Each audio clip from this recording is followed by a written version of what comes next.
I live in a city gripped by terror.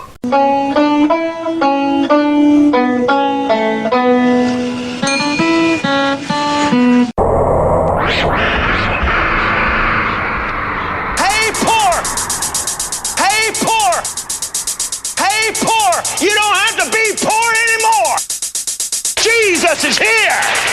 The loudspeaker spoke up and said, Christianity is stupid.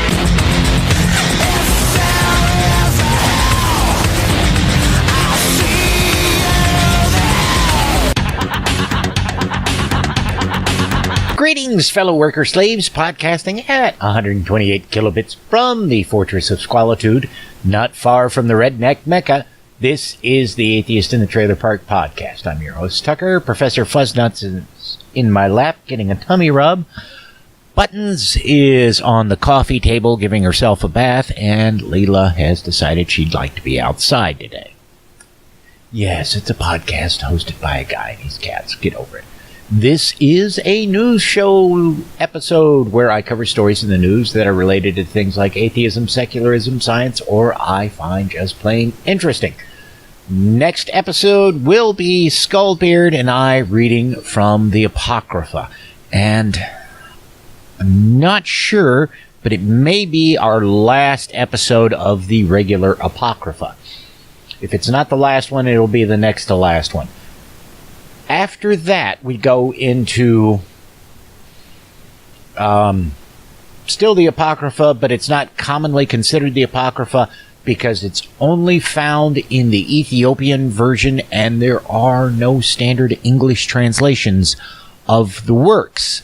The only translation I can find online is in Rastafarian. And it is so very interesting. Now, I'll have more on the opening sting in a moment, but first, and most importantly, a member of the atheist podcasting community needs our help. Beth, from the Beyond the Trailer Park podcast, has broken her ankle, and she needs some financial support. Beth works for a diner and has no form of disability insurance, barely anything that qualifies as health insurance, and is going to be out of work for at least 3 months. She set up a You Caring page, which is like a GoFundMe page for donations. I'll have a link to it in the show notes. So far, I am the largest person to donate to her page. If you can't donate to help her, can you please share the link to her page? And I really want to emphasize that Beth does need our help, because even under the best of circumstances, she makes shit wages. Now, with her being out of work, she's really screwed. And even, under the best of circumstances, with her shit wages, she's still not in that great of shape because she has some health problems. Some of you may recall she had a stroke last year. One of the results of that stroke is she can no longer drive. Her vision is just too fouled up for her to ever be able to drive again. So her employment opportunities are limited because she lives in a very redneck part of Pennsylvania. So those of you who don't live in the U.S., this is what poverty in America is like when we don't have national health service. It's atrocious that somebody has to has to get on the internet and beg for money just to survive what really should be a minor inconvenience. Unfortunately, it's not in Beth's case. And she's lucky in that she lives right above the diner she works at, and she's friends with her landlord, who also happens to be the owner of the diner. So she's got some flexibility in things, but she's still going to have to come up with the money she needs to pay her rent and take care of her other basic needs. So anything you guys can donate to help her out would be much appreciated by her. Even if it's just $1, trust me, it will help her immensely. Ideally, we should get her more than she's asking for, because that'll get her above where she needs to be. knowing Beth, she's probably asked for less than she really needs. So if we can get her above the $1,500 mark, then, that will be fantastic. Okay, now, here's the reason why I say I live in a city gripped by terror. In the past, I have pointed out that Gallatin averages one murder every 10 years. A month or so ago, we had our first murder in a long time. I don't know exactly how long it's been since the last one. It was a rather horrific domestic abuse case. The husband, the estranged husband, shot his wife in the face 7 times in front of their children. Okay, that's horrible. That's awful. He's in custody and is going to be, I'm sure, prosecuted to the fullest extent of the law because, well, he's black. On Saturday, at the hotel that's half a mile, not even that far probably, from where I live, and right next door to where I work, there was another shooting that is potentially connected to the domestic violence shooting. Supposedly, and I've not seen any official confirmation of this, one of the relatives of the woman who was murdered shot and killed a relative of the guy, of her husband, and also shot and wounded another relative. Then he carjacked a vehicle, drove to another town. Police there spotted him. There was, a high-speed pursuit. He crashed his car, the stolen car, and before the police could capture him, killed himself. Now, that's bad, but that doesn't really indicate why we're a city gripped by terror. I'm about to get to that. Now, when all this happened, I was vaguely aware of it. I had seen bits and pieces on the internet as part of the news that, hey, there had been this shooting, blah, blah, blah. I didn't really pay any attention to it because,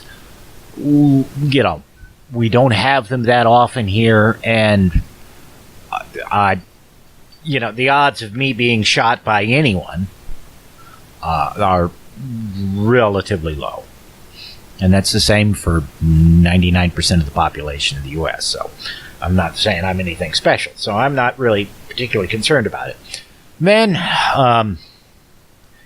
that evening, I go to liquor store to get some booze for a recipe I want to make. I use good whiskey for a steak marinade. And the guy at the liquor store is telling me about, all this because everything is fixing to explode in this town. Now, here's the story as I got it from him. The family of the gal who'd been shot in the face was supposedly, at war with the family of the guy who had been murdered that morning. And there was, threats back and forth between all of them, all over Facebook, blah, blah, blah. And he said that, one of his customers, who was black, had told him all about this stuff. And that, sorry, I'm a little distracted because somebody named Buttons is biting my foot.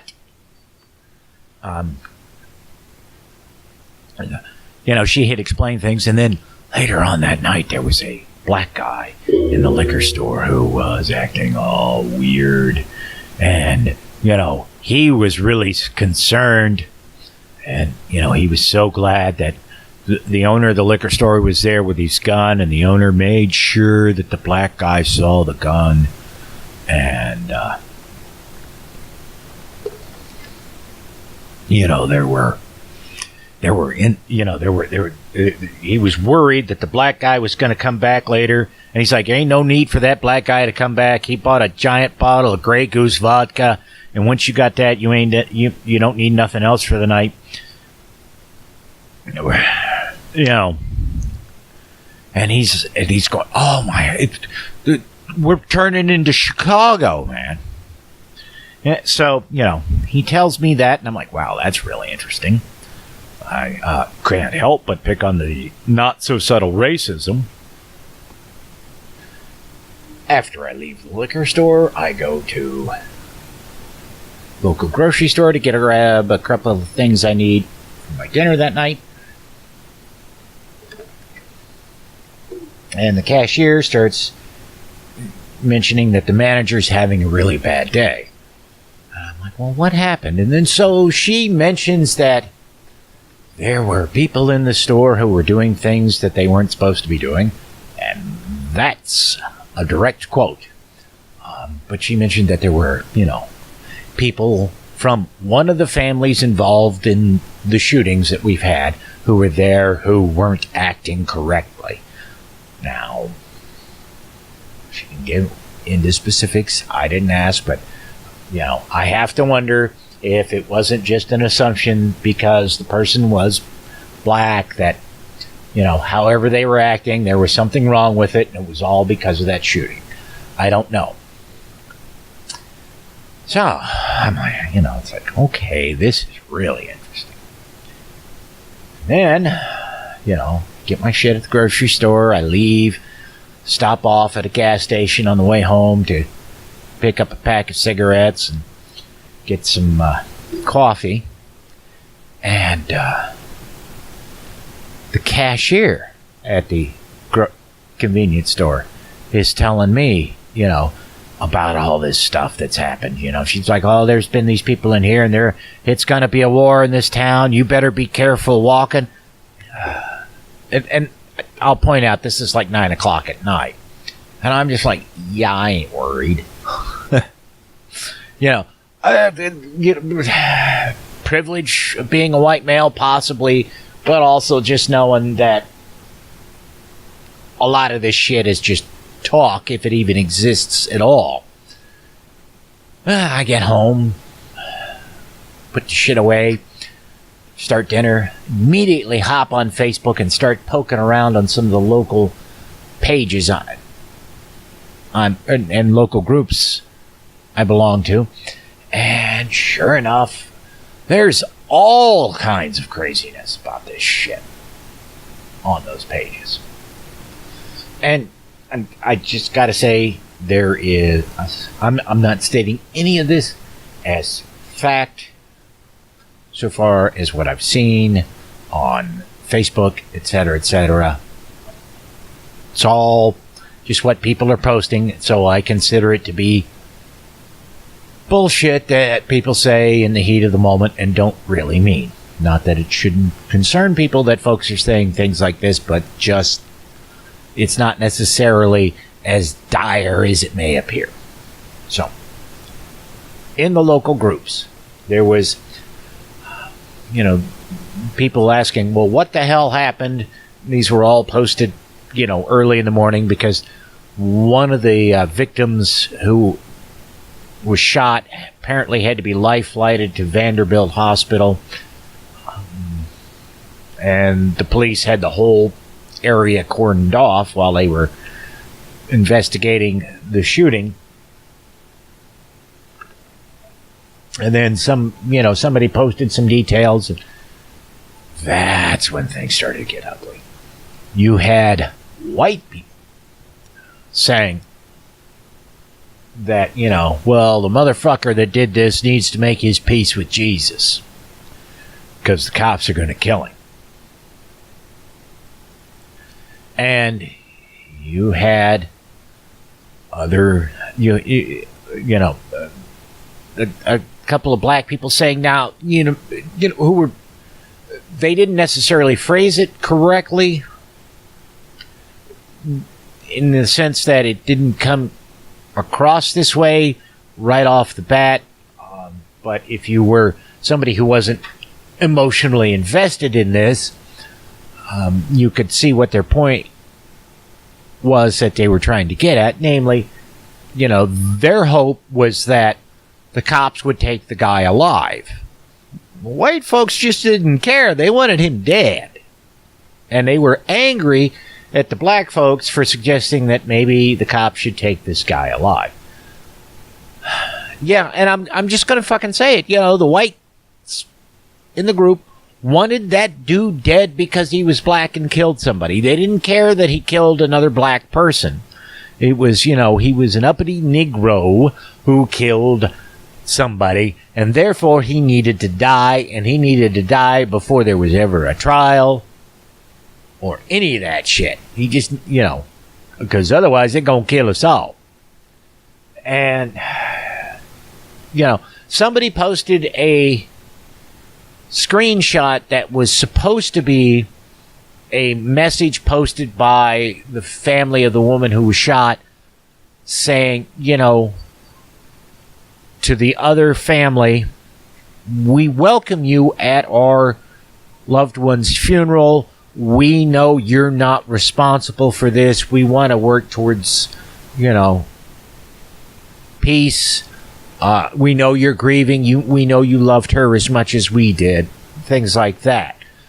And, that didn't mollify the whiteys in the group. They were all, we gotta kill him. We gotta fucking kill him or they're gonna kill us all. So anyways, I haven't been to any stores since then, so I don't, I haven't had any of the local folks say to me, oh, well, you better be careful now. But it's still being discussed to some degree because apparently one of the people I work with is a relative of the shooter who, did the carjacking and then committed suicide once he had the wreck. Now, I'm not trying to belittle anybody or anything like that, but in situations like this, people like to talk. They like to say shit they don't really mean because they're emotional about it. And there's a good chance it'll all die out. And when I wander into a store this evening to get cigarettes before I go to work or whatever, I may not hear any discussion of it, or I might, because, one of the things that something like Facebook does is it allows those things to be amplified because, you can sit there and you can bitch at your buddy and say, well, I think this and blah, blah, blah. And, a day later you've forgotten about it. Well, because you did that on Facebook and not in person, it hangs around and people can find it and then start flaring up about it. I personally don't think that we're going to see a war between these two families. And I know nothing about these families, although I think I have seen the guy who is the shooter in, the most recent incident around town. But, doesn't mean anything. I mean, the population is 40,000 people in this town. And if, I live in an area where, certain folks, are, people tend to be poor and they tend to congregate in the same areas because, their options are limited. I have, it's... So I may have seen him, but it doesn't mean I interacted with him. And there's lots of other people who've probably seen him or seen someone like him. I know there was an incident where they had some poor bastard surrounded, and we're, doing the whole hands up, blah, blah, blah shit. That somebody had seen a light-skinned black man and automatically assumed that this guy was the shooter, so they called the cops, and the cops showed up, and of course, dude turned out not to be the guy, just some poor schmuck who vaguely resembled the shooter, and when I say vaguely, I mean they had the same, a similar skin tone. So, but it just irritates me because, like I said, people, oh my God, we're turning into Chicago. No, we're fucking not. I mean, Chicago has more shootings in a day than we have in a year. But, it is so easy to get people riled up with fear. I do find it amusing, however, because this occurred when we have Trump in office, who promised to be the law and order president who was going to put an end to the slaughter in the streets, which of course is all a myth, but hey, that's what you use to get white people to vote for you because they're so scared of anyone who's not white.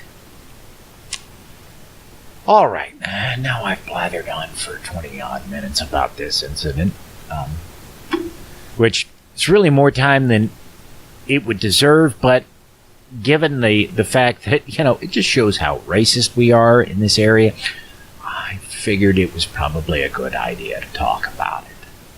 Now, let's get to some news stories. Apollo 13 flight controllers, listen up. Give me a go, no go for launch. Booster. Go. Retro. Go. Vital. We're go flight. Guidance. Guidance go. Surgeon. Go flight. Ecom. We're go flight. GNC. We're go. Telmute. Go. Control. Go flight. Procedures. Go. Inco. Go. FAO. We are go. Network. Go. Recovery. Go. Capcom. We're go flight. Launch control, this is Houston. We are go for launch. Roger that, Houston. From space.com, Virgin Galactic's VSS Unity soar on first powered flight. Virgin Galactic Spaceship 2, I don't know why they called it Spaceship 2. I mean, it is the same design as Rutan Spaceship 2, but it's not the same craft. Performed its first powered test flight in more than 3 years yesterday, April 5th, and a new video takes you along for the highly anticipated ride. The 1-minute video shows the suborbital spaceplane, known as VSS Unity, drop from the mothership airplane, which would be called Spaceship 1, but it's not, or I think that... Is that what they called it? Nah, I don't remember. Doesn't matter.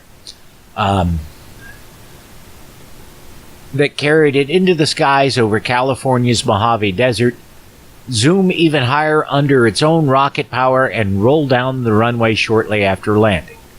A Spaceship 2 vehicle hadn't performed such a test since October 31st, 2014, when the first Spaceship 2 VSS Enterprise broke apart in a tragic accident that killed co-pilot Michael Alsbury and injured pilot Peter Siebold. An investigation later determined that the accident occurred because Alsbury unlocked Enterprise's feathering descent system too early. VSS Unity features a modified feathering system that should prevent such premature unlocking, Virgin Galactic representatives have said. Now, I was a huge fan of Burt Rutan long before he ever did the X Prize winning flight. The guy, he was really innovative. He tossed out the old rules of aircraft design and made his own.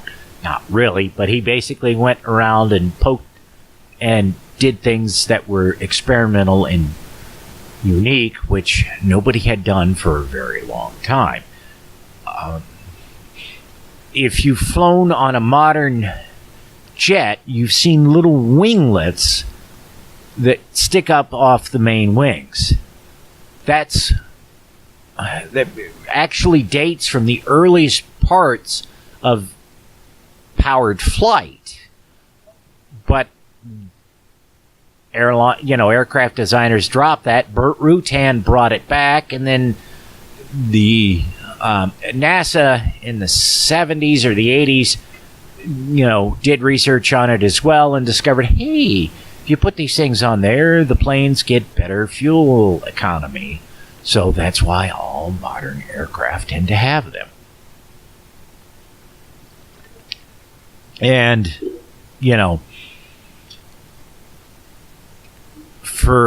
until a couple of years ago, I would have said that if anybody had a chance at being a winner in the private space sector, it would have been Virgin Galactic because of how well Burt Rutan's planes have done in the past.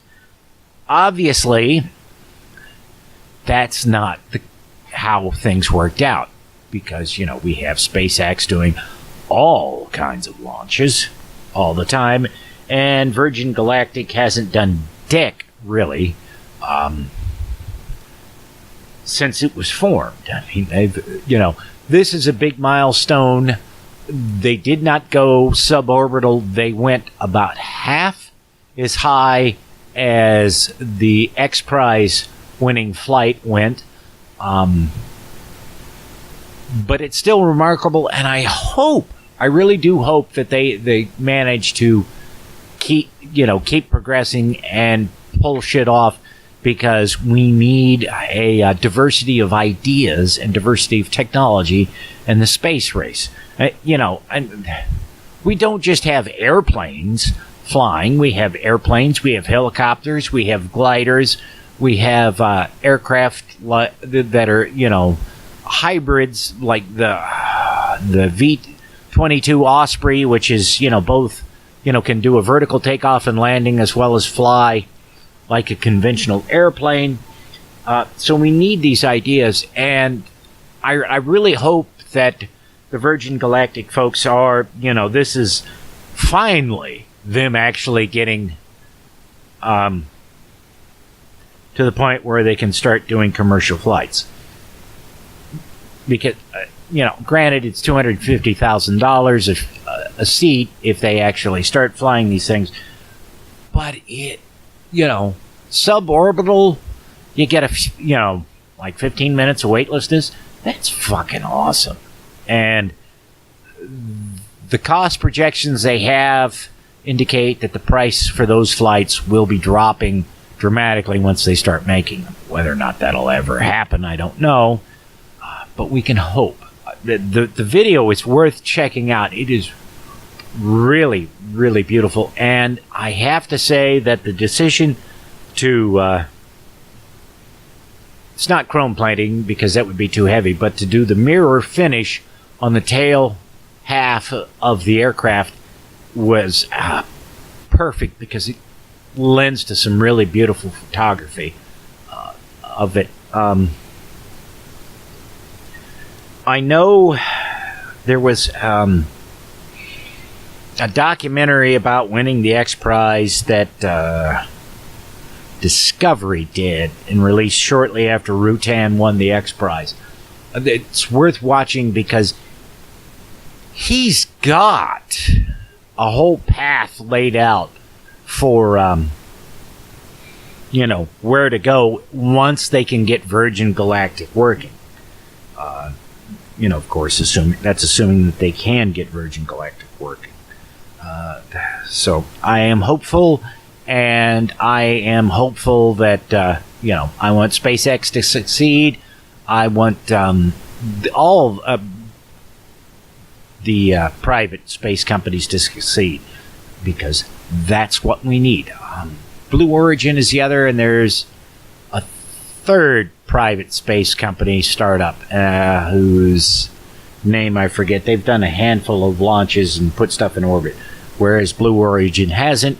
But Blue Origin is backed by Jeff Bezos, so they've got plenty of money. And I know there's some indications that SpaceX might be having financial trouble. I'm not really concerned about that, because SpaceX has built up all this infrastructure, and if they go under, somebody, probably Jeff Bezos, will scoop that up for pennies on the dollar and be able to do a whole lot of shit with it, which means potentially even a poor fucker like myself may one day get to go to space. And I would love that. Bezos' ultimate plan, which is batshit, is he wants to get every human being off the planet Earth and living in some kind of orbital space station. The reason for this is we all get off the Earth, and then the Earth can begin healing itself and, undoing all the damage we've done. Whether or not that'll happen, I have no freaking clue. But it is a nice idea, even if Jeff Bezos is crazy. He'll bring them death, and they will love him for it. RawStory.com. We have this. Trump spares Ivanka's clothing line from his trade war with China. Senior White House advisor Ivanka Trump is directly benefiting from her father's decision to slap China with tariffs, in that she will be exempt. I am Jack's total lack of surprise. As Think Progress discovered buried in a Washington Post report, all clothing manufacturing companies will be exempt of the tariffs, including Ivanka's fashion brand. U.S. officials claim that they used a technical algorithm to decide how to exclude which goods from the tariffs. The goal was to have the lowest consumer impact as possible. I'm calling bullshit on the algorithm comment, and you will forgive me, I have to stop here for a moment because somebody, namely Buttons, is chewing on my thumb. That hurts, honey. How about you get down? Go play with your boyfriend. Thank you. Okay. The algorithm would require a level of intelligence and sophistication which this administration has yet to demonstrate. If you recall, shortly after Trump took office, he was threatening trade sanctions against China, only to drop them once China awarded Trump a number of trademarks in their country related to the Trump brand. My guess is that Trump has decided that since China caved the last time, and he really wants a hotel in Beijing, he's going to screw China in order to get them to allow him to build his hotel. China, however, doesn't seem inclined to do this. Perhaps because they figure that the Trump brand is going to be tanking very soon. Like the EU, they seem to be targeting U.S. products, which will really hurt Trump supporters. It remains to be seen how effective this will be at turning them against Trump. And from the WashingtonPost.com, we have China's retaliatory tariffs will hit Trump country hard.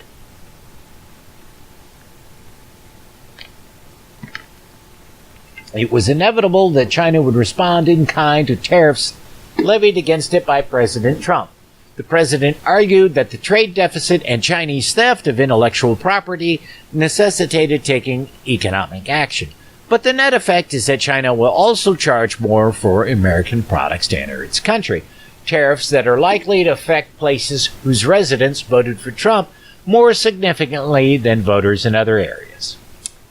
The products to which China will add additional duties include manufactured products such as airplanes and vinyl records. For some reason, the airplanes don't really matter because China is desperately to build up their own aviation industry, and they're churning out their own planes, so they probably would have done that, something to encourage the Chinese airlines to buy Chinese-built planes anyways. But they will also apply tariffs to a number of agricultural goods, according to CNBC, including yellow soybeans, black soybeans, corn flour, uncombed cotton, sorghum, other durum wheat, other wheat, and mixed wheat tobacco. Now, the thing I find interesting that is not mentioned on this list, and that is apparently most in demand in China in terms of agricultural products, are pecans. And Georgia is a huge pecan producer. Georgia is also home of a lot of Trump supporters. Now, who the hell knows how this will play out? There will probably be more sanctions levied, and,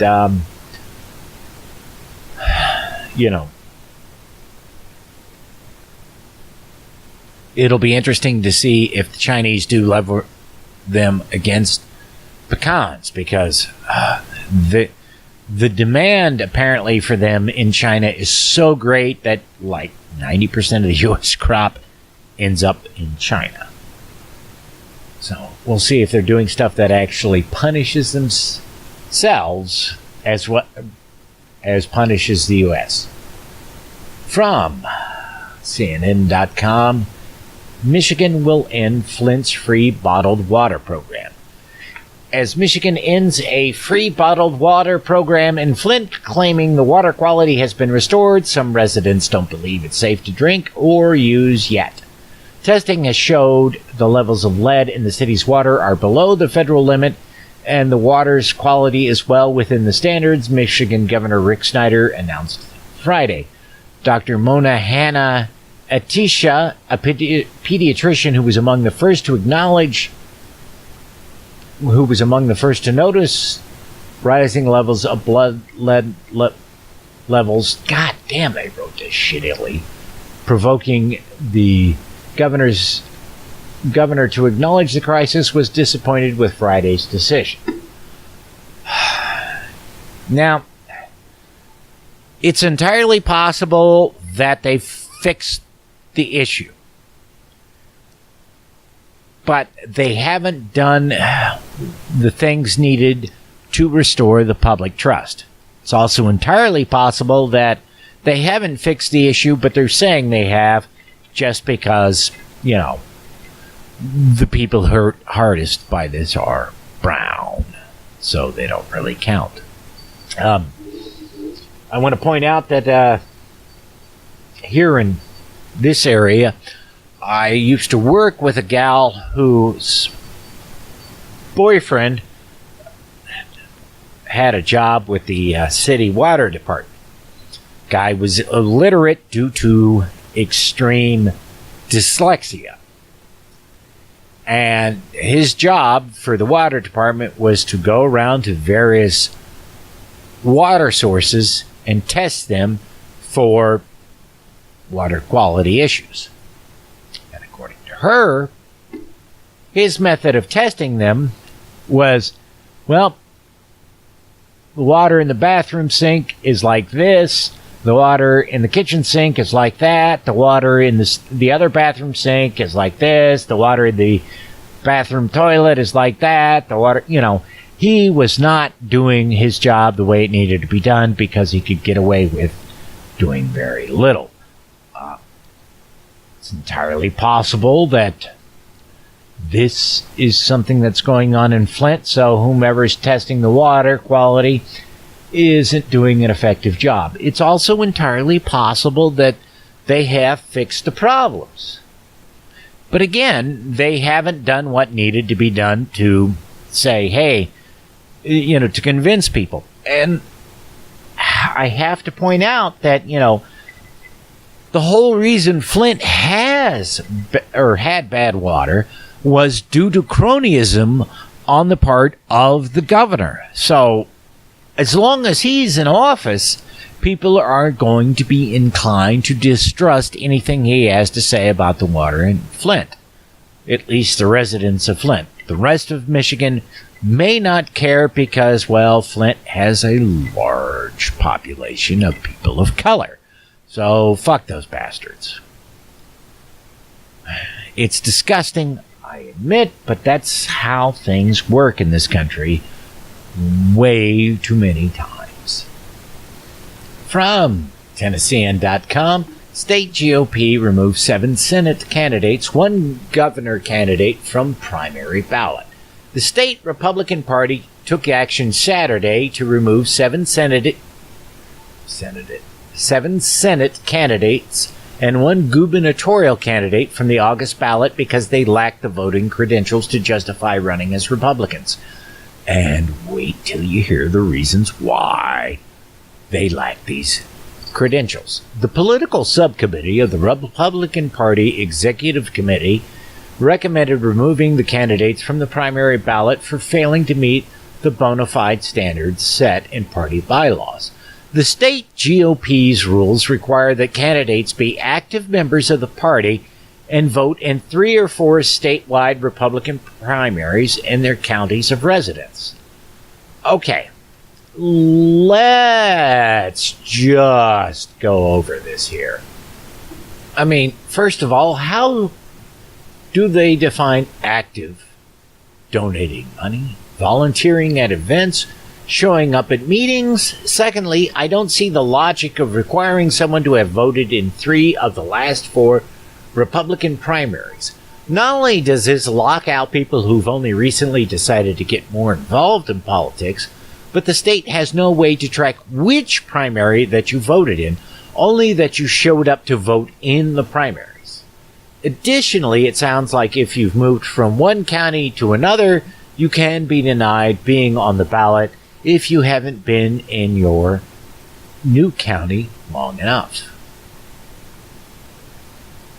Now, buried in the article is that one of the guys who's in charge of that particular subcommittee just happens to be a former paid employee of Marsha Blackburn.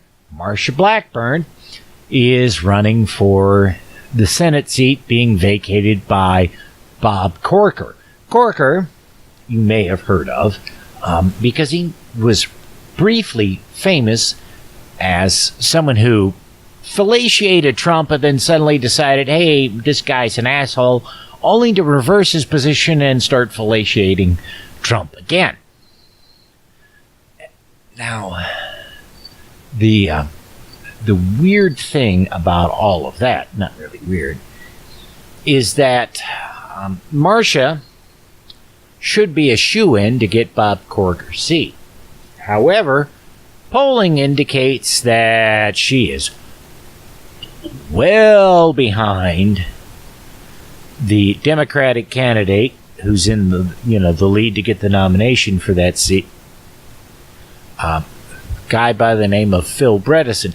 He's a former governor of Tennessee, a Democrat. He's sort of a Bill Clinton Democrat in that he's not really all that progressive, but he's still not a horrific human being like so many of the Republicans are. Bredesen is, he was a former mayor of Nashville, Tennessee, before he was governor, and his big claim to fame in this state is that he got the Houston Oilers, now the Tennessee Titans, to relocate to Nashville. Most people don't realize that while he, got us a pro sports team in the state, he negotiated a pretty shitty deal with the Oilers. Because here's what happened when the Oilers decided they wanted to leave Houston because, their new stadium wasn't state-of-the-art. They suckered Tennessee into picking up the tab for building a stadium here, and they put 2 very interesting clauses into the contract. The first clause was that if attendance at the games didn't meet a certain level, then the Titans were free to relocate to another city. The other clause that was equally interesting is that all the proceeds from concession sales at events, whether they were football games or, say, a rock concert or country music concert, would go to the Titans. Well, guess what happened? The plan was that, for the first few years, the Titans will play at the Liberty Bowl in Memphis, and, lots of people will go and see them there, and then once the stadium is completed in Nashville, the Titans will move to Nashville. That is not what happened, because basically nobody showed up to the games in Memphis because they knew, the team's not going to stick around for very long. So, why the hell should we buy tickets to go see them? Because you're going to be in Nashville, and people in Memphis aren't going to drive to Nashville to see a football game. Bit of a rivalry between the two cities. The Titans, which at this point in time were still known as the Oilers, they pointed to their little escape clause that says, hey, if we're not selling enough tickets, we get to leave. So Nashville said, all right, we'll do this thing. We'll let you play at a stadium in Nashville, because there were at the time 2 universities who had football stadiums which were large enough to accommodate an NFL team. One was TSU, Tennessee State University. It is a public university. The other is Vanderbilt University, which, was founded by really rich white people and has dorms that were named in honor of Confederate heroes. And I don't really remember where the Titans ended up playing, because not a huge fan of sports ball, but they got the stadium for the Titans completed, and everybody was like, hooray, we're gonna have big sports ball in Nash Vegas, and we're gonna have all these concerts. Well, people started noticing, hey, there's no concerts coming to the stadium, because Nashville, didn't really get a lot of big name artists. In what was it? 94. Must have been 94. Somewhere around there. Pink Floyd showed up and played in Nashville. They played at Vanderbilt University in their football stadium, and it was a huge deal because they were one of the biggest bands to ever fucking play the state. And U2 didn't play Titan Stadium. A lot of your big ass country artists didn't play Titan Stadium. In fact, the only non-Titans football event that they had at Titan Stadium for 10 years or so was a Billy Graham crusade. And then people weren't happy. The Titans weren't happy, and the vendors there weren't happy because it being a Billy Graham crusade, they weren't allowed to sell beer. Well, beer has the highest profit margins. So that went over like a turd in a punch bowl. Then Bud Adams died, and they managed to get... Bud Adams was the owner of the Titans, and they managed to renegotiate the contract after he died, so they got some... they got exceptions to the whole, well, if you have a concert or whatever, all the concession money has to go to the Titans. So they've been having other events there, but not a lot. It's amazing. so far as I know, the only events that they have there that aren't sports ball related are they've had fanfare, whatever the country music fan celebration that the CMA puts on. I used to be called fanfare. They've changed the name to something else now. I don't know. I can't stand country music, so I don't pay attention to it. But they, we still haven't gotten lots and lots of big ticket bands playing there for whatever reason. Just CMA related shit. And that's only once a year. They've done other things. When the economy cratered out back in 2008, they had a massive job fair there, which I went to because I was unemployed. And I discovered that's not real. There was some really weird shit there. Because I walk, you go into the place and it's like any other sports arena.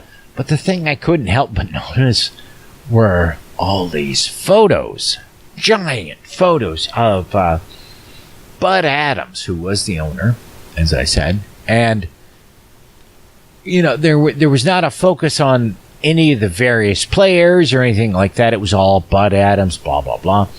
And there was like a big mural on one of the walls where they were talking about, the team honoring Bud Adams for his donations to charity. It's like, that's just fucking weird. I mean, how big of an ego do you have to have your own people, honor you for your donations to charity? If you're really somebody who donates a lot to charity, shouldn't the charitable organizations honor you? Shouldn't, outside parties honor you? But no, this was, some big celebration that they had. I mean, this was just plastered all over the place like you wouldn't believe. And they presented the award to him before the start of a football game. And of course, the stands were packed with fans. Now, flash forward to, 2018. The Titans are upset because, their stadium is a U-shape, and if you want to host a Super Bowl, you got to have an oval stadium, and, the stadium's like 20 years old, so maybe they're going to flatten the thing and, and build an oval so we can have the Super Bowl here, provided, of course, the state pays for it. We haven't paid off the bonds that they did for building this stadium, so I really can't see the logic. Well, even if we had paid off the bonds, I couldn't see the logic, but that's beside the point of, giving a $1 billion organization more free money so they can build another sports ball stadium and then, flatten the current sports ball stadium or whatever. So that could potentially bite Bredesen on the ass if Marcia is smart enough to bring it up. But if you've seen Marcia Blackburn on Fox News, because she's a frequent guest, she's probably not that smart. And as I think I pointed out earlier, Marcia is not doing well in the polls. But, the Republicans have tossed out a good number of competitors to Marcia for the primary for that race. Was that a good idea? Perhaps not. But the main reason I wanted to talk about this story is not so much that, I'm bagging on the local idiot politician, because, Marcia does deserve to be bagged on.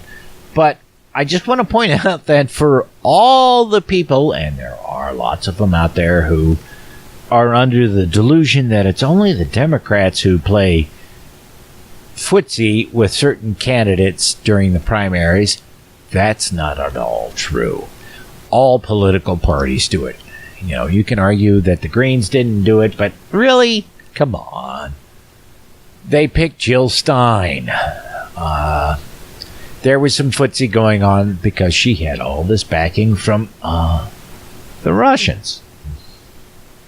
Whether or not Jill knew it, I don't know. Don't particularly care, but that's why she got the backing from the party that she did. Marsha is getting backing from the Republicans because she's a favorite. She's kowtowed to the party line, no matter what it might be, no matter how stupid it might be. And these other people are unknowns. And again, putting strict conditions on who can be on the primary ballot strikes me as a bad idea. Especially if your party is stagnating, which, happens with both parties. You want fresh blood after a certain point in time, and you really shouldn't care whether or not, they've been active in this or that particular sense. You should care what their ideas are. Do they match the party line, or do they bring fresh ideas to the party? But that doesn't seem to be the case. They want to rig this for Marsha. Hopefully, they will hang themselves with that. We will have to see. All right, let's get to some other little bits before we shuffle off here. From thehill.com. Ted Nugent likens Democrats to rabid coyotes that should be shot on sight. I'm not going to read any more of the article because, you get the idea. I just want to point out that, the gun nutters have immediately, in the wake of the Parkland shooting, glommed on to calling the kids from Parkland Nazis, and now Ted is talking about shooting Democrats, even though, across the political spectrum, people agree, hey, we need to change our gun laws. This is telling. This shows how scared the NRA is that the mood in this country has shifted. Now, it's taken way too long for that to happen, but we should all take comfort in the fact that it is finally starting to shift. And I don't expect to see any significant changes to gun regulations in the near future. Okay, let's give the glorious dream that when the midterms happen this fall, the Democrats sweep the House and the Senate, and they have an overwhelming majority in both houses. They're still not going to be able to get comprehensive gun reform through so long as Trump or Pence is in the White House. Now, however, when 2020 rolls around, there is a good chance that we could get a Democratic president who would be more than happy to sign anything and everything the Democratic Congress sends him that says, maybe we should find some way to keep crazies from getting guns which can kill large numbers of people in a short period of time. I realize that this might sound like a bizarre concept to most Americans, but trust me, it is entirely possible for people to have guns and yet not lose their freedoms when they're unable to buy, certain types of firearms without it passing extensive background checks and paying lots and lots of money. just like the way the average person can go out and buy a Bugatti Veyron, provided they have lots and lots of money and are willing to spend lots and lots of money on their insurance for a car that can do in excess of 200 miles an hour. Nobody needs to be able to do 200 miles an hour on the U.S. interstates, but of course, certain people think it's their God-given right to turn that much gasoline into carbon dioxide at high rates of speed. And they want to do it? It should cost them. Next story comes from CNBC.com. Facebook suspends another data analytics firm after CNBC discovers it was using tactics like Cambridge Analytica. Okay, this is another story where I'm not going to read the details of it because the headline really says it all. There's an old saying that if you're not paying for a service, you're the product, not the customer. And, I'm sure Mark Zuckerberg, and I'm not being at all sarcastic about this, had the best of intentions with Facebook. His idea was to connect people, to allow people to express themselves freely, blah, blah, blah. The problem is he didn't realize the ways that his trust in people could be abused and the dangers which come from free expression. And forget the whole Russians meddling in the election and, doing things like targeting ads so that certain groups come out to vote while other groups don't.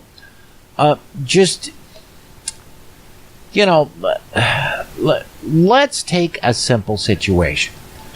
In the U.S., most parts, at least, if you say, I'm an atheist, the worst you can expect to be is ostracized. If you live in, say, a country like Bangladesh, Saudi Arabia, if you publicly say, which, Facebook intends to be like the public square, if you say you're an atheist in those countries, you can be killed.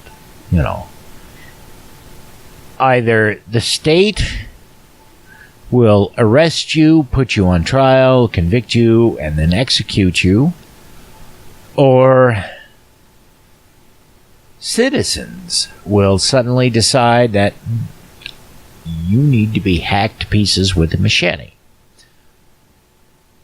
Now, I get Mark's point. Well, if everybody comes out and says, hey, I'm this, I'm that, it's a lot harder to oppress them. And he's right. But most people don't necessarily have the courage to do that in a place like Saudi Arabia, Bangladesh. Oh, I can name any of a number of other countries, including certain parts of the U.S., where saying you're an atheist would be signing your own death warrant. And being able to use a service like Facebook with a pseudonym, like lots and lots of various people do, including some very well-known podcasters. I'm looking at the folks who do The Scathing Atheist and other podcasts, as well as myself. It's handy because people can see, hey, there's someone who speaks out, while at the same time the person who speaks out doesn't have to worry about their life being disrupted and destroyed. It's a win-win for everybody. But Zuckerberg doesn't see it like that. And, nobody should be surprised that, oh, gosh, their data is being shared and abused by Facebook. That's what Facebook is built upon in terms of making money, is sharing your personal information. because, we live in a society that puts, increases in profits above everything else. Zuckerberg and company are going to find all kinds of ways to monetize your information, regardless of if it's in your or the national best interests. And, hang on, let me find this thing. Okay, if you're on Facebook, go to settings, account settings, ads, your information, your categories, and then select U.S. politics, assuming you're an American. At which point you will find that Facebook has labeled you in one of the following categories: very liberal, liberal moderate, conservative, or very conservative. And they will say, oh, well, here's some suggestive ads. Play around with the whole category, your categories things in that area. You're going to be surprised at the stuff Facebook has about you. And I'm not saying, oh my gosh, they know that I'm a secret foot fetishist, or I like women with large areolas, or I like people with, blue eyes and red hair. No.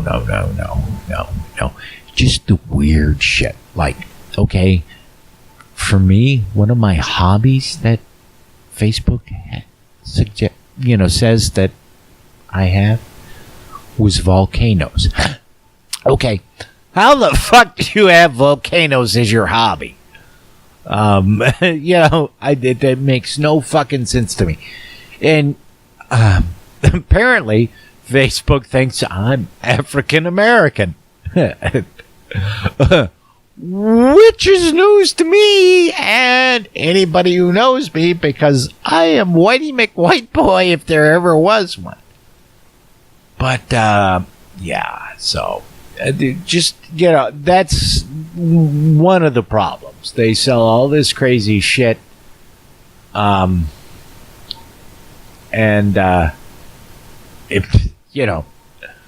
They think it's true. Facebook has a belief in their data analytics like religious people have in their holy books in revealing the truth. There is certainly some information in those holy books that is accurate. But unless you're looking at it objectively, you don't have any hope of figuring things out how they actually work. And I want to point out that, the U.S. is not the only victim of shitballs like Cambridge Analytica using information gleaned from Facebook to screw around with our election process. Might know, probably know, hopefully know that it's turned out that Cambridge Analytics also screwed around with folks as far as the Brexit vote went. And now it turns out that they've been fucking around in elections in Africa. Nigeria is one instance that has come to light. I have a sneaking suspicion that there were more, but this is the only one we've heard about so far. And I think, I could be wrong, that Nigeria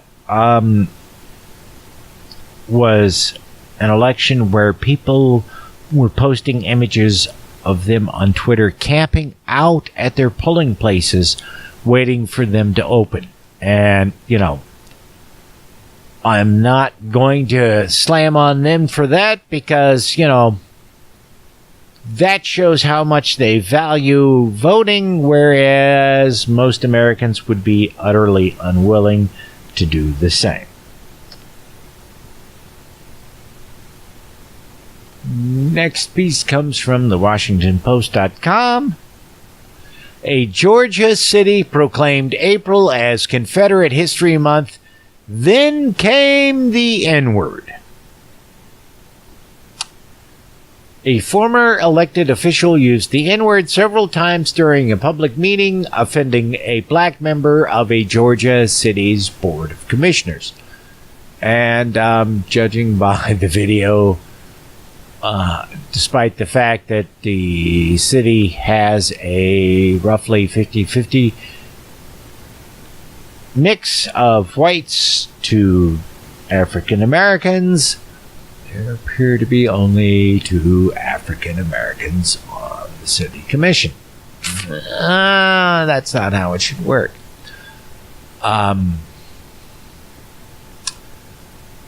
The tense exchange between the 2 men happened on the same day that the Atlanta suburb of Griffin, Georgia, declared April as Confederate History Month.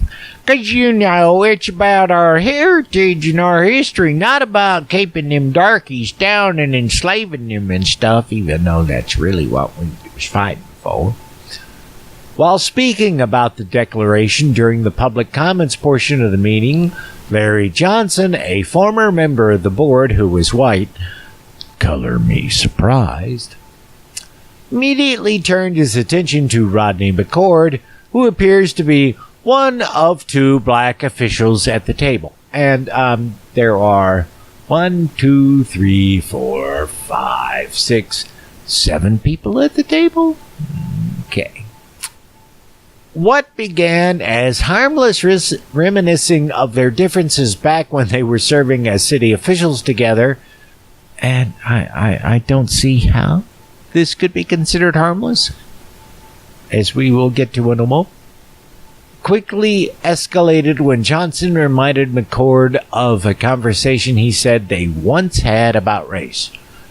I told you at that time there were white folks and there were black folks when I was growing up, Johnson said, speaking to McCord from the podium.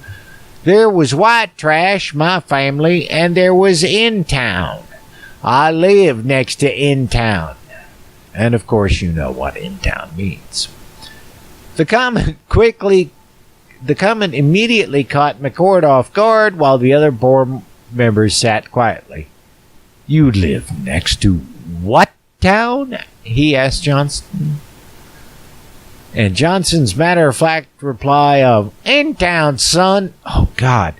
Jesus fucking Christ, you do not use that term if you're white.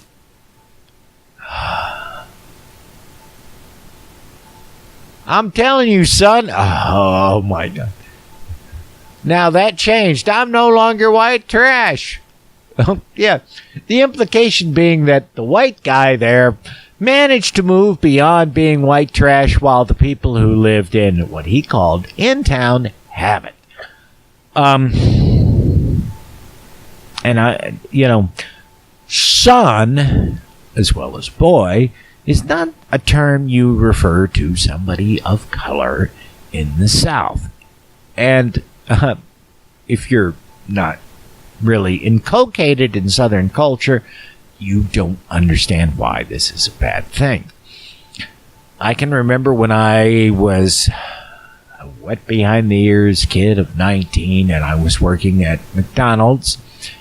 I hadn't lived here all that long, and I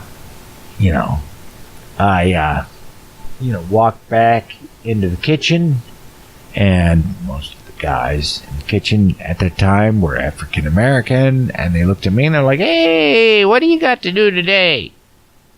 Me, being just this naive white boy from the middle of nowhere in Ohio, said, "Well, I'm back here with you boys." And I'd have said that regardless of what their color was.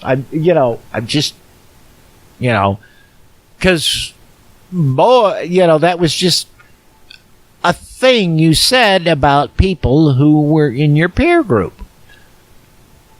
And one of the guys said, "I don't like that. You called us boys." Now, I was like, okay, back here with you guys. And he's like, I like that better.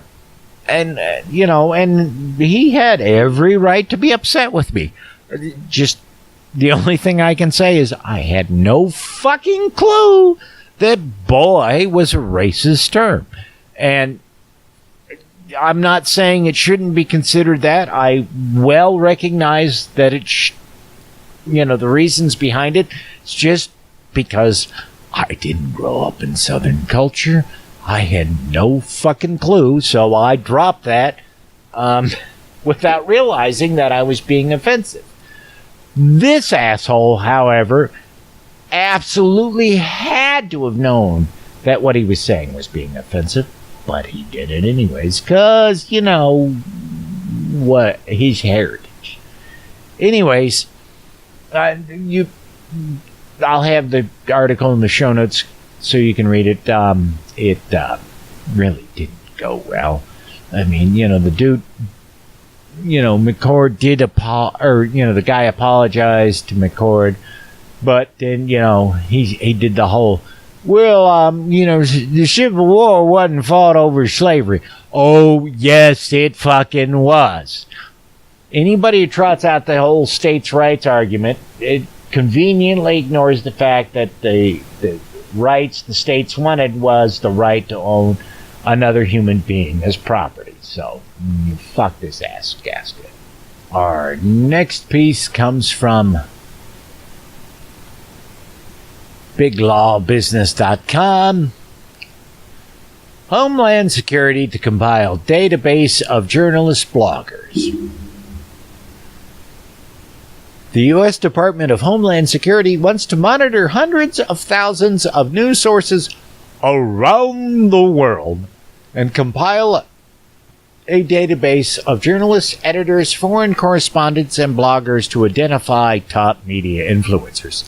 It's seeking a contractor. In other words, they're not going to do this in-house. They want somebody else to do it for them. Maybe Blackwater?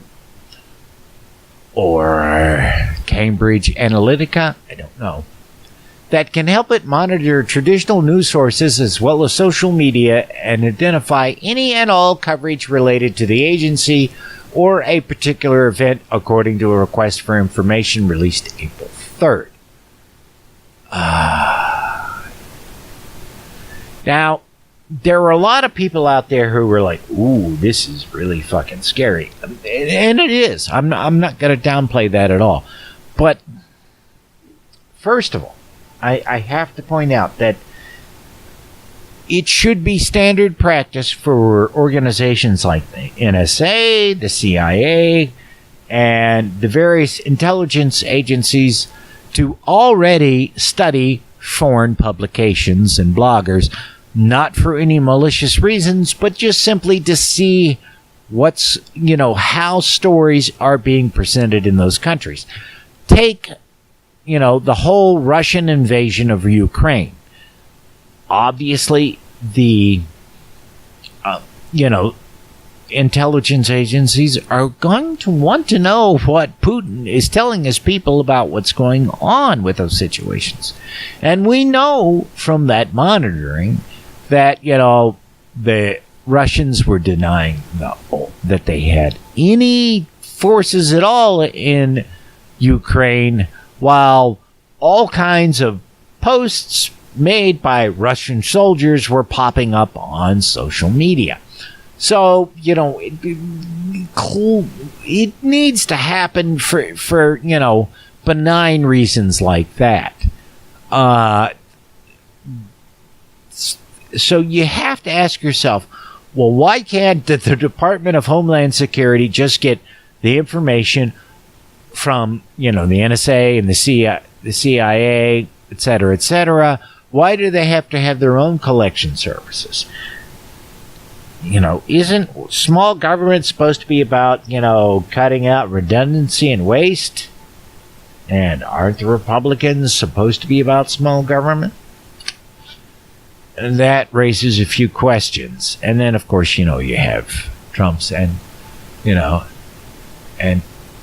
your hatred of the media, except for Fox News. And, well,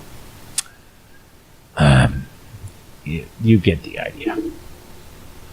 All right, it is 10:30 in the a.m. The unedited part of this episode is an hour and a half almost. When I cut it down, it'll be less than that. So, but anyways, I'm going to bed. I apologize for primarily focusing on politics, but I think you can understand why I did some of this. And this weekend, you will get the last, or the next to last, I think, episode of Skullbeard and I reading from the Apocrypha. And trust me, the Rastafarian stuff and the pseudographic stuff you'll be getting in the future is worth all the suffering you've put up with until now. That's it for this episode of The Atheist in the Trailer Park Podcast. You can subscribe to the show on iTunes, Stitcher, as well as just about anywhere else podcasts can be found. Many of the episodes are also on YouTube. Follow the show on Twitter. @TParkAtheist is the show's Twitter handle. It's on Facebook at facebook.com/trailerparkatheist.com. If you happen to like the podcast, please rate it on iTunes. If you'd like to support the podcast, there's a donate button on the show notes page. You can support it via Patreon at patreon.com/TN Tucker. Thanks for listening. Say goodnight, Fuzz-Nuts. All I know is this violates every canon of respectable broadcasting. Damned cat.